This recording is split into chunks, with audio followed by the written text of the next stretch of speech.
Welcome to this deep dive. Today we're tackling something that's, well, it's really sensitive and often kind of hidden, isn't it? It really is. We're talking about the long-lasting effects of growing up with a narcissistic parent. Exactly. And we've got some really powerful insights here that kind of shed light on why, as adults, you might find making your own decisions, trusting your own instincts, just feels so incredibly difficult. Yeah, it's a real struggle for many. So our mission today really is to try and understand these deeply ingrained fears, this need for constant outside approval, not just as ideas, but as, real lived experiences. And hopefully offer some perspectives that might be genuinely helpful for you listening. Yeah. We're focusing today on the experiences of one person, Jonathan, and we'll bring in some expert understanding of, well, what he went through. And I think what's key here is moving beyond just like the textbook definitions. It's about connecting with the day-to-day reality of it all, how these patterns of fear and needing validation get so deeply wired. So, okay, let's get right into it then. A really common theme, something we see a lot, is that adult children of narcissistic parents, they often find it incredibly hard to make independent decisions. There's this almost automatic reflex, isn't there? Like needing someone else's okay before you feel secure enough to act. Yeah, and it usually boils down to, well, a really deep-seated fear. Fear of criticism or just things going wrong if they step out on their own. Absolutely. And we have a really clear example of this from Jonathan. He wrote about waking up one morning earlier than usual and just wanting breakfast. Simple enough, right? It seems totally straightforward. You're hungry, you eat. But Jonathan felt this jolt of fear. He actually hesitated, thinking maybe he should wait until his usual time, even though, and this is key, he lives alone. Wow. That's really striking, isn't it? How such a small thing, just wanting breakfast early, can reveal these huge underlying anxieties. It really does. It makes you wonder how often his own internal signals, his own feelings of hunger, must have been questioned or dismissed in the past. So that fear he felt, it wasn't about like burning the toast or anything actually dangerous in the kitchen. Not at all. It was, as we so often see, a conditioned emotional response, like an echo from the past, We'll learn a reaction. Exactly. From situations where maybe his autonomy was undermined or his choices were met with disapproval. And it's just so important to get this. And it sounds like Jonathan is starting to, this isn't his fault. These patterns aren't character flaws. No, they're survival mechanisms, really. Yeah. Developed to navigate a pretty difficult environment. Precisely. And that moment of recognition for him, noticing the hesitation, connecting it back, that feels like a really significant first step, doesn't it? It's huge. Self-awareness is always the starting point. So, okay, for you listening, if you recognize some of this in yourself, that hesitation, that fear, where do you even begin to, untangle it? That's the million-dollar question, isn't it? Well, one really practical thing you can do when that hesitation pops up, like it did for Jonathan with breakfast, is to stop and ask yourself, okay, what is the actual risk here? Right, really assess the situation objectively. Yeah. In Jonathan's case, alone in his own home, wanting food, the genuine risk was, well, pretty much zero. It was the feeling of risk that was so powerful, not the reality. Okay, so separating the feeling from the fact. That makes sense. What else? Another really helpful question when you feel that internal conflict is, whose voice am I actually hearing right now? Ah, okay. Is it my own voice or is it an echo of someone else's criticism? Exactly. Because often it's not your own rational thought driving the fear. It's like an internalized critical parent, that old tape playing. Identifying that voice must be pretty powerful in itself. It is. And once you start doing that, you can then ask the next crucial question. Okay, putting that voice aside, what do I actually want or need in this moment?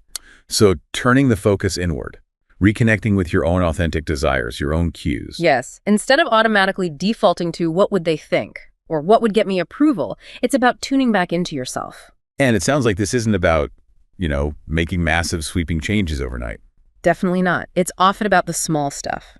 These little everyday acts of self-trust. Like Jonathan just deciding, you know what? I'm hungry. I'm going to make breakfast now. Exactly. And then experiencing that, maybe nothing bad happens. Maybe it feels good. That small act, that neutral or positive outcome, starts to slowly rewire those old connections, the ones that linked independence with danger or criticism. So it's like building evidence against the old fear. Precisely. And look, this process, it really demands a lot of patience and self-compassion. You're essentially unlearning years, maybe decades of Yeah. conditioning. Yeah, that's not going to happen instantly. No way. There will be setbacks. Those old feelings will flare up. The key is to try and acknowledge them without judging yourself for having them. Like, okay, I feel scared right now, and that's understandable given my past.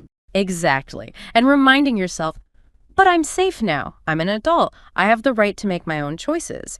Whether it's about breakfast or something much bigger, you are the authority in your own life now. That's a powerful shift. Jonathan's account actually gives us even more insight into where these fears came from. He described how his mother would just, well, severely criticize his decisions, and it didn't matter if they turned out okay in the end. Right, the outcome wasn't the point for her, it seems. No, it was all about whether she had given her approval beforehand. If he hadn't asked her first, he didn't just get criticized, he actually faced punishment. Punishment, wow. Yeah, because in her view, any decision he made without her input automatically caused her problems. It just shows so clearly how that need for control just overrides everything else, doesn't it? It really does, and it perfectly illustrates these core dynamics of narcissistic parenting, the criticism, the punishment. They weren't really about Jonathan's choices themselves, were they? No, it sounds like they were tools. Tools to keep independent, to keep her in control. Exactly. Narcissistic parents often really struggle to see their kids as separate people with their own minds, their own autonomy. There are a few key things going on here that help us understand why. Okay, let's break those down. So first, you mentioned that need for control. By constantly knocking down his independent actions, punishing him for not seeking approval, she was essentially tethering him to her, making sure she was always the gatekeeper. Even for something as simple as when he ate breakfast, it had to align with her unspoken rules for him to feel okay. Right. Even if he made a genuinely good decision, the fact that he made it without her direction could feel like a threat to her control. She needed to be the one pulling the strings, even indirectly. And then there's that lack of empathy, which is so central to narcissism, isn't it? Huge. It must have been incredibly invalidating for Jonathan, having your perspective, your needs just constantly dismissed or ignored. Like his reality didn't matter as much as hers. Pretty much. A narcissistic parent often finds it very difficult to understand or even acknowledge their child's inner world, their feelings, their point of view. Their focus tends to be very much on their own feelings, their own perspective. So she likely just couldn't see his decisions as separate from her, or value his growing independence? It seems that way, and we saw that play out later with that playground story too, didn't we? His explanation just didn't compute for her. Yeah, we'll get to that. Yeah. You also mentioned a sense of entitlement, this idea that the parent feels they have a right to be central, that their opinions just should matter most. Yes, exactly. There's often this underlying belief, I am entitled to be consulted, I'm entitled to be obeyed. So Jonathan acting independently could have felt to her like a direct slap in the face, like he was disregarding her authority, her importance. It's interesting, you also suggested that underneath all that control, there might actually be fear, like a fear of losing control or rejection. That's a really insightful point. Sometimes that drive for control is actually a defense mechanism.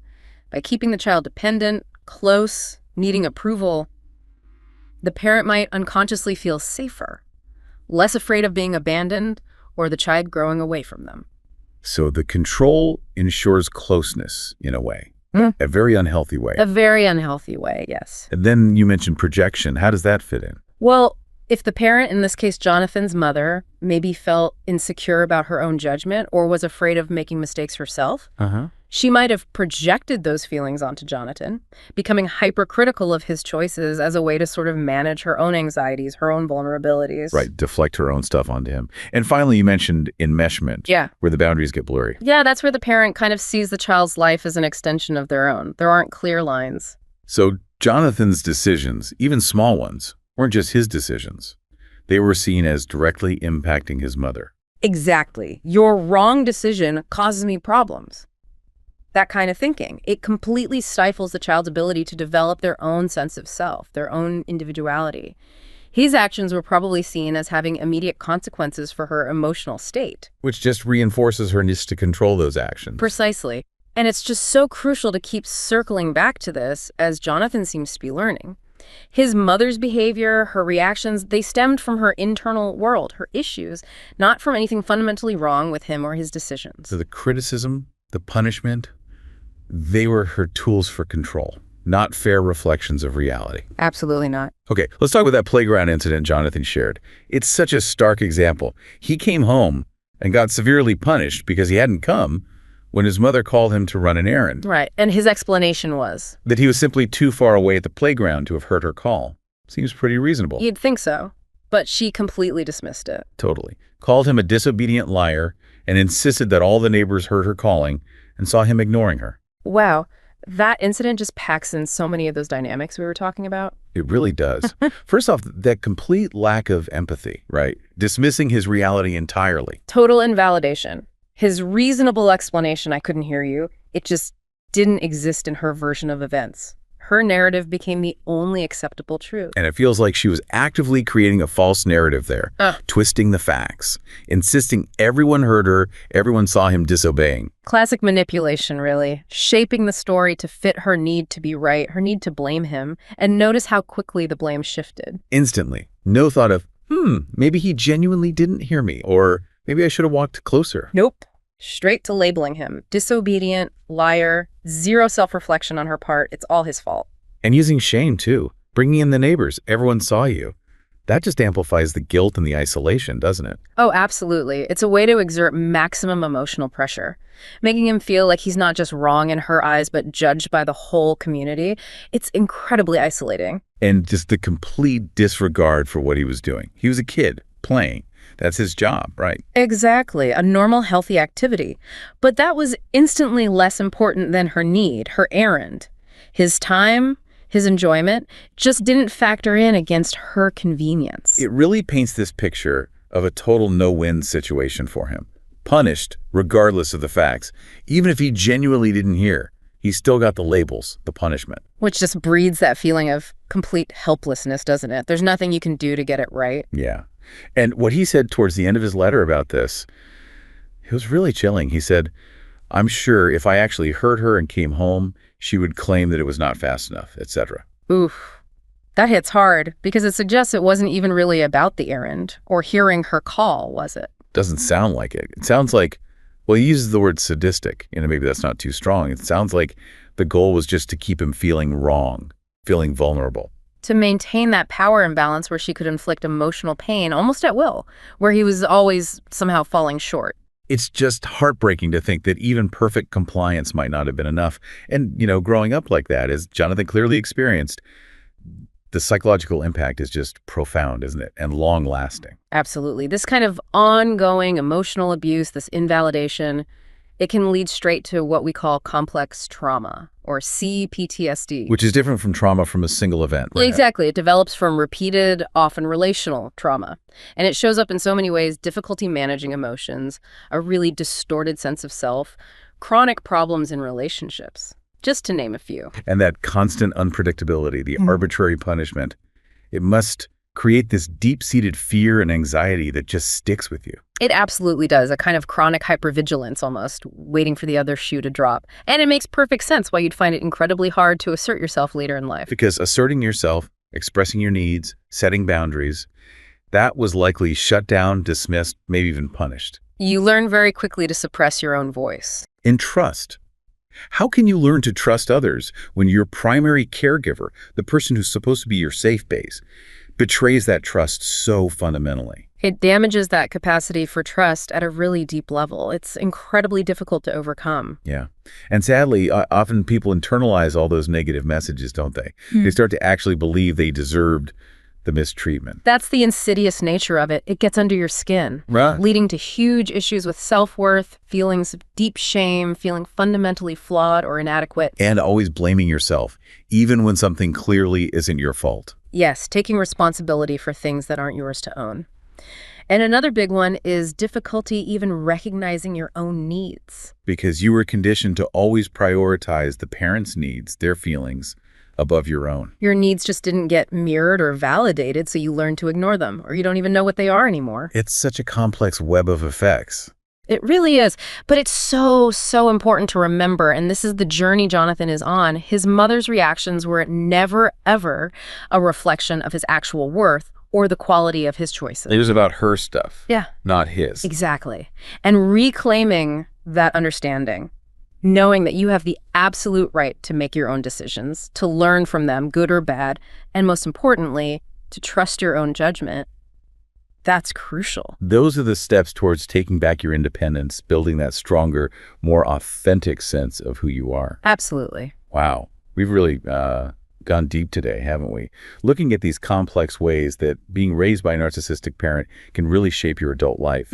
Jonathan's experiences and the insights around them have been incredibly revealing. It's definitely a journey, isn't it? A process of unlearning those old patterns and reclaiming your own sense of autonomy. It takes time. It really does.